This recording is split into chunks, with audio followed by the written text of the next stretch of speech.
Já tem um tempo que a gente não faz um top 10 aqui no Vogalizando a História. Mas hoje a gente decidiu quebrar esse jejum e te contar quais foram as 10 maiores batalhas de todos os tempos.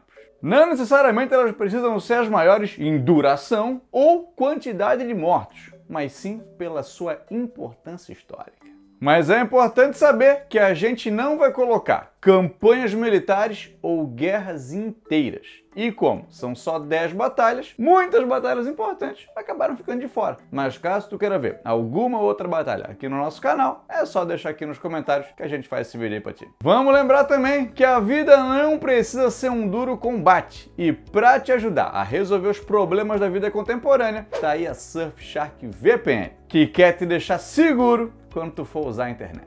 A Surfshark usa uma criptografia indecifrável e os protocolos de VPN mais seguros do mercado, criando uma rede particular que só tu vai ter acesso. Então a tua segurança online vai estar garantida, porque os sites que tu entrar não vão ter acesso aos teus dados. Se tu não sabe o que é VPN, fica ligado porque é a sigla para Rede Privada Virtual, que protege a tua privacidade na internet, evitando vazamento de IP e DNS, não deixando que ninguém saiba de onde tu está se conectando. Mesmo que tu use teu celular ou notebook fora de casa, tu pode ficar tranquilo porque tu não vai estar entrando em redes compartilhadas com outras pessoas, o que aumenta a tua segurança. E não importa se tu usa iOS, Mac, Linux, Chrome, Xbox, PlayStation, Surfshark está compatível para todos eles e com uma só conta tu consegue logar em todos os teus dispositivos. E se tu quiser assistir o que está passando na Netflix de outro país, tu vai poder.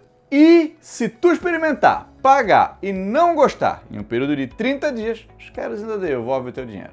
E como se não bastasse, se tu usar o cupom VOGALIZANDO, tu ainda vai ganhar 83% de desconto e 3 meses grátis. Não perde essa, meu irmão. Entra aqui na nossa descrição e fecha com os caras da Surfshark que vai valer a pena. É seguro, é tranquilo e tu se aliando a Surfshark vai evitar um montão de problema na tua vida. A gente vai começar nossa lista falando daquela que talvez seja a mais importante batalha da Guerra Civil Americana. Entre 1861 e 1865, os Estados Unidos viveram uma violenta guerra civil entre os estados confederados, Texas, Georgia, Alabama, Mississippi, Carolina do Sul, Flórida e Louisiana, que se localizavam no sul do país, e a União, geralmente referida como o norte do país, mas os estados do sul também lutaram ao lado dos caras. A Batalha de Gettysburg começou no dia 30 de junho de 1863 e teve como seu principal protagonista o general confederado Robert Lee, que tinha o ambicioso plano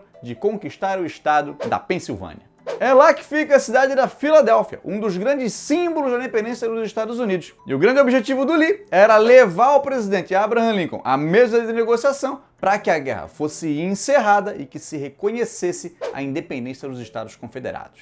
Milhares de baixas de ambos os lados já tinham acontecido e reforços chegavam o tempo todo quando o momento mais decisivo dessa batalha aconteceu. No seu terceiro dia, o general Lee ordenou que suas tropas atacassem o centro da linha de defesa da União, que ele acreditava estar mais fragilizado. Só que isso foi um baita de um erro e, conforme seus soldados avançavam, se tornaram alvos fáceis. E o seu contingente foi reduzido a tal ponto que o cara não viu outra alternativa a não ser recuar. Derrotado, o general Lee não teria mais como invadir o norte naquele momento e os confederados perderam a confiança que tinham antes da Batalha de Gettysburg. Ao todo, foram 50 mil baixas e 7 mil homens mortos em uma batalha que, há quem diga, moldou como as batalhas seriam dali para frente. É interessante a gente pensar como seriam os Estados Unidos hoje se os confederados tivessem conquistado a Pensilvânia e depois também a sua independência. Não chamam ele de O Grande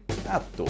A maior vitória de Alexandre o Grande aconteceu em 331 a.C., no norte do atual Iraque, na Batalha de Gaugamela. O cara tinha 20 anos de idade quando se tornou o rei da Macedônia e tinha como um dos seus principais objetivos acabar com o Império Persa. Na época, o antagonista do Alexandre era Dario III, rei dos persas, império esse que no seu auge englobou o Oriente Médio, parte da Ásia Central e também do norte da África. O Alexandre já tinha liderado campanhas bem-sucedidas no Egito e vencido batalhas importantes, como o cerco de Tiro e a Batalha de Isso, mas foi em Gaugamela que o cara fez o seu nome. Essa batalha aconteceu em território persa, depois da invasão macedônia, e o Alexandre contava com um contingente de aproximadamente 50 mil homens, enquanto os persas tinham o dobro ou talvez o triplo disso. Então, como que o Alexandre conseguiu vencer essa batalha? Acontece que ele era um líder militar habilidoso, inteligente na sua estratégia, sabia utilizar o terreno a seu favor e liderava as tropas no campo de batalha.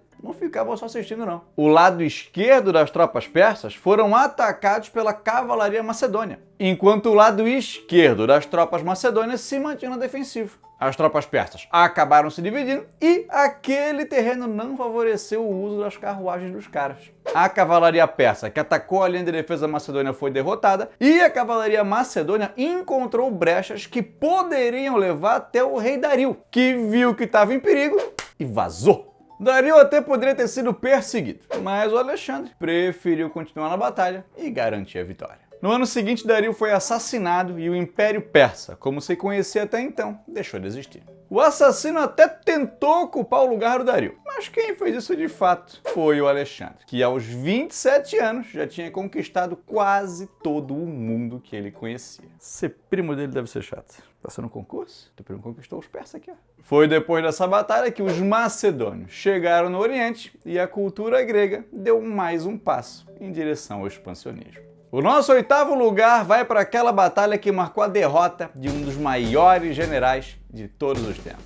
Napoleão Bonaparte já tinha sofrido derrotas antes, como quando ele tentou invadir o Império Russo, ou então na Batalha das Nações, mas nenhuma delas foi tão decisiva como foi a Batalha de Waterloo. Antes do dia 18 de junho de 1815, dia da batalha, Napoleão tinha sido exilado na ilha de Elba, no Mediterrâneo, fugiu, voltou para a França, reconquistou o poder, reorganizou seu exército para enfrentar uma nova coalizão. Se tu quiser saber mais sobre o período napoleônico, é só assistir esse vídeo bem aqui. Por anos, Napoleão venceu as tropas da coalizão, que envolviam vários reinos europeus do período. Então, quando o cara retorna, uma nova coalizão é formada com o objetivo de acabar com o cara de uma vez por todas. E ele sabia desse objetivo. Então o que ele queria era derrotar as tropas da coalizão separadamente antes que elas pudessem se unir. O cara marchou para o Reino Unido dos Países Baixos, perto da cidade de Waterloo, hoje território belga, com 70 mil soldados franceses que já tiveram importantes vitórias no caminho, contra tropas prussianas. Mas combate de verdade ele teria contra as tropas do Duque de Wellington, que também tinha 70 mil homens. E a batalha foi equilibrada, mas 3 detalhes levaram Napoleão à derrota. Primeiro, o cansaço dos seus homens, que já vinham de batalhas em dias anteriores. Segundo, a demora para iniciar esse ataque, por conta da chuva que caiu na noite seguinte e deixou o campo todo lamacento, que seria desfavorável para Napoleão. E terceiro, a chegada das tropas prussianas lideradas pelo general Blücher, que chegou pelo flanco direito de Napoleão e pegou o cara de surpresa. Se Napoleão tivesse iniciado esse ataque mais cedo, talvez tivesse vencido a batalha antes da chegada dos prussianos. E isso é que dá esperar o chão secar. Essa derrota fez Napoleão renunciar e o cara foi mais uma vez exilado. Dessa vez na ilha de Santa Helena, no Oceano Atlântico, onde ele veio a morrer alguns anos depois e teve um período de relativa paz na Europa depois disso. A gente fica aqui pensando como seria a Europa hoje se Napoleão tivesse governado a França por ainda mais tempo, sem ter sido derrotado. O nosso sétimo lugar teve como protagonista uma das mulheres mais famosas de todos os tempos, Joana d'Arc.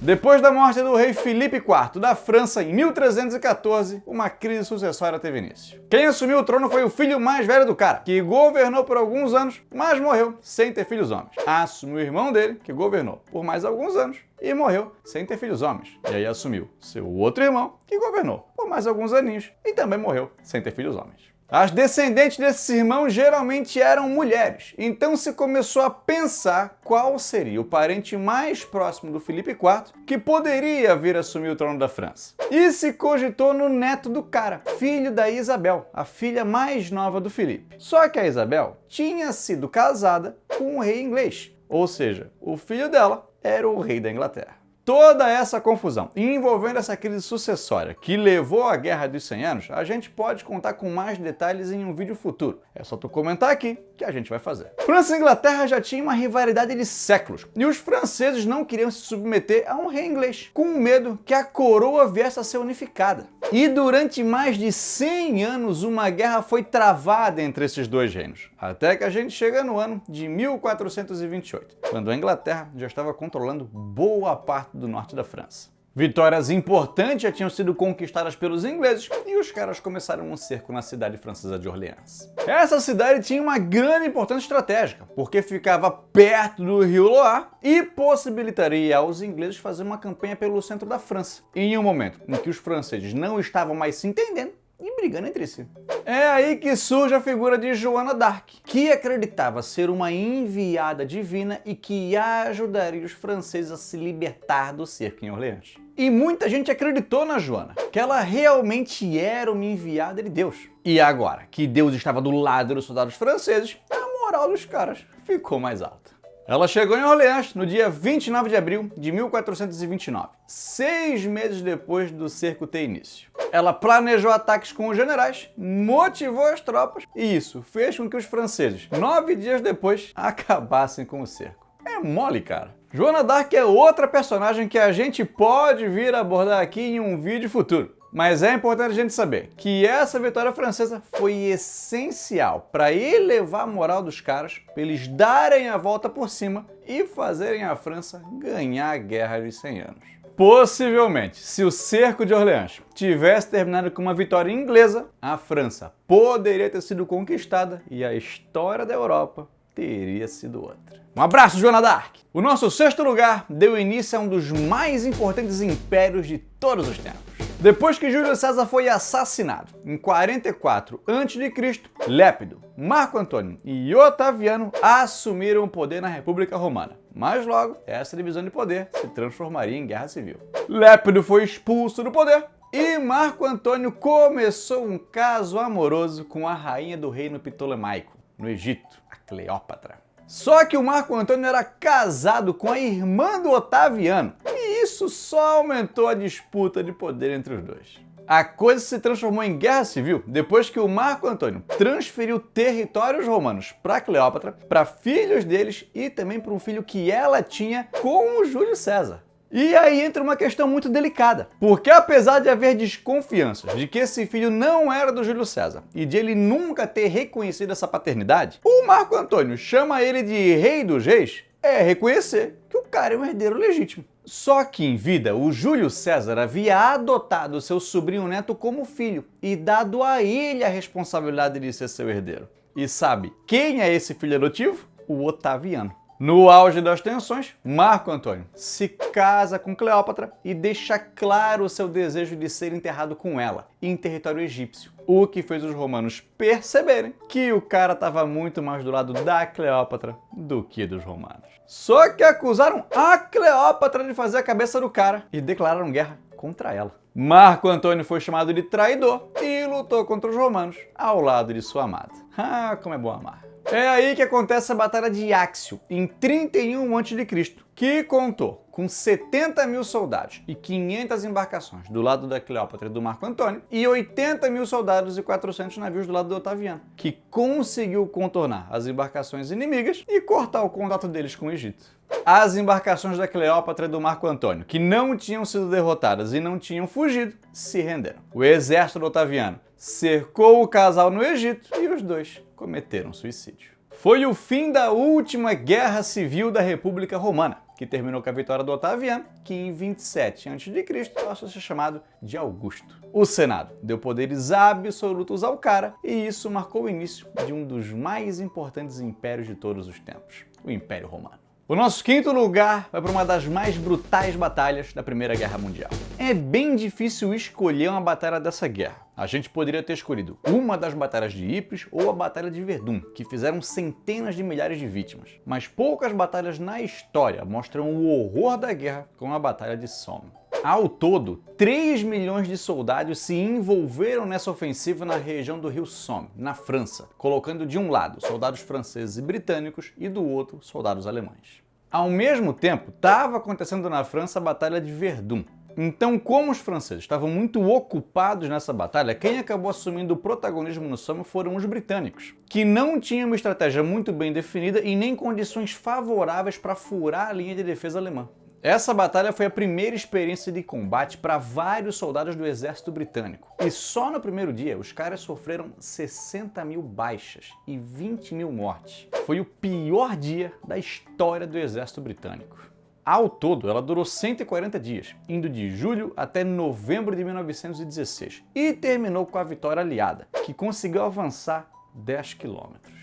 E em comparação ao que já se tinha conquistado em outras batalhas, até que foi bastante coisa. E como muitos soldados precisaram sair de Verdun para conter os avanços britânicos no Somme, em Verdun as coisas ficaram mais fáceis para os franceses. Só que muito se debateu sobre a verdadeira necessidade dessa ofensiva. Foram quase 500 mil de baixas britânicas e mais de 1 milhão de baixas ao todo, o que faz ser muito difícil dizer que alguém ganhou essa batalha. O que ela fez foi mostrar que a Primeira Guerra Mundial era completamente diferente de tudo aquilo que se tinha visto até então.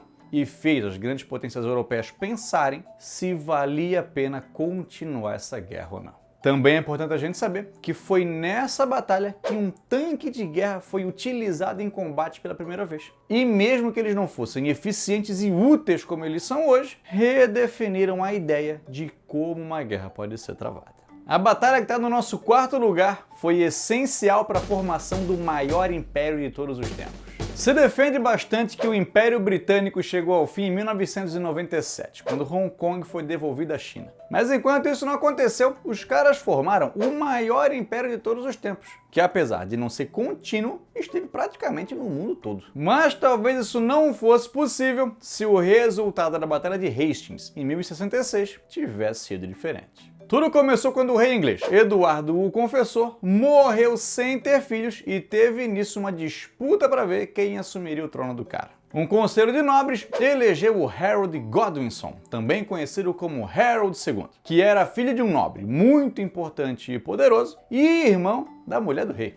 Só que o Eduardo tinha passado boa parte da sua vida na Normandia, uma região na França onde vivia o Duque Guilherme, primo do cara, a qual em vida, segundo o Guilherme, o Eduardo havia lhe prometido esse trono depois que ele morresse. Claro, além do Harold e do Guilherme, um outro rei norueguês também reivindicou o trono e lutou por ele. Mas a batalha que mudou o destino da Inglaterra aconteceu perto da cidade de Hastings no dia 14 de outubro de 1066. De um lado estava o rei anglo-saxão Harold II, do outro o Duque da Normandia liderando o exército franco-normando. Entre 15 e 20 mil homens travaram essa batalha que terminou com a morte do rei Harold. Dizem que com uma flechada no olho, mas isso pode não ser verdade. Quem ganhou foram os franco-normandos. Mesmo com a morte do rei, o Conselho de Nobres não aceitou o reinado de um rei normando. Mas o Guilherme, com novos avanços e novas vitórias, conquistou o trono. E ficou conhecido como Guilherme o Conquistador.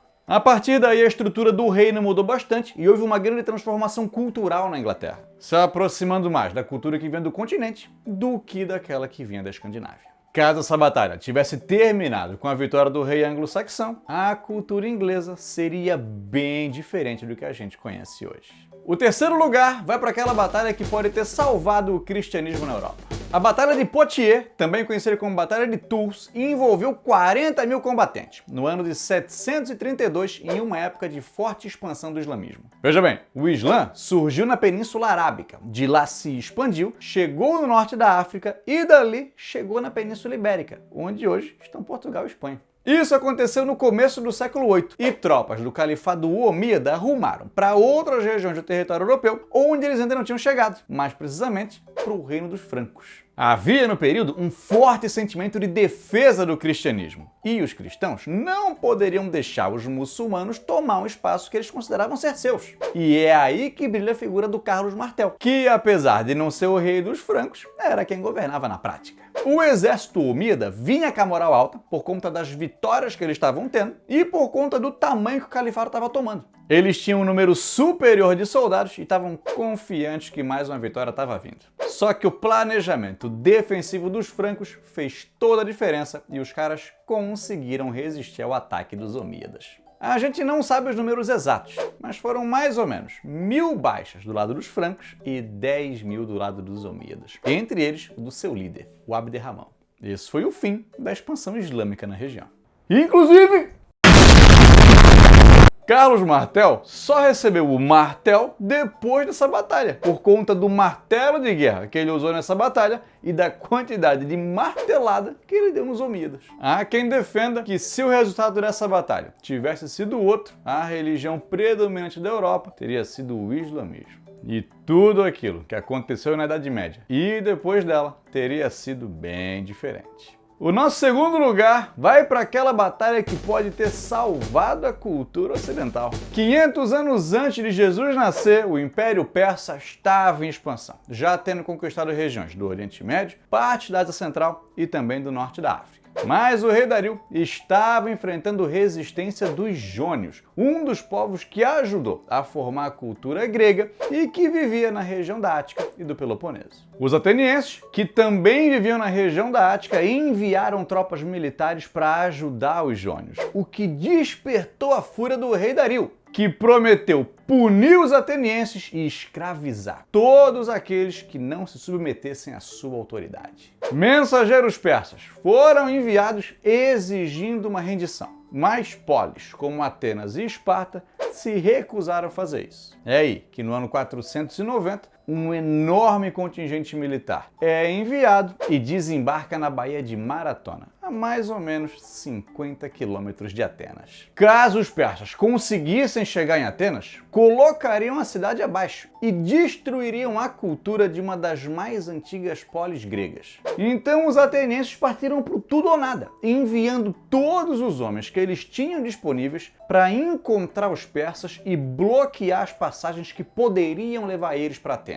E eles até pediram ajuda para os espartanos, que falaram que não poderiam ajudar naquele momento, porque estavam em meio de uma celebração religiosa. Mas os atenienses tinham uma arma secreta, o general Milcíades, que conhecia as táticas de guerra dos persas. Cerca de 10 mil atenienses enfrentaram mais ou menos 25 ou 30 mil persas, que dispunham de uma forte cavalaria. Mas a estratégia do Milcíades de enfraquecer o seu centro para fortalecer as laterais deu certo e os atenienses venceram a batalha.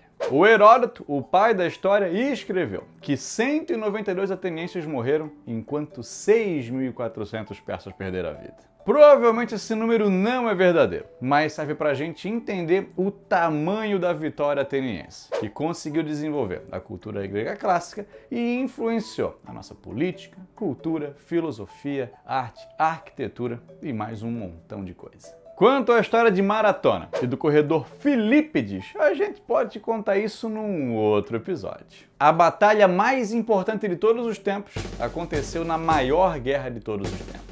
Uma série de batalhas que mudaram a história aconteceu durante a Segunda Guerra Mundial, como a Batalha de Berlim ou a invasão da Normandia. Mas nenhuma delas teve a dimensão que teve a Batalha de Stalingrado, na União Soviética, entre o Exército Vermelho e o Exército Nazista, custando mais de 1 milhão de vidas, chegando em 2 milhões de baixas.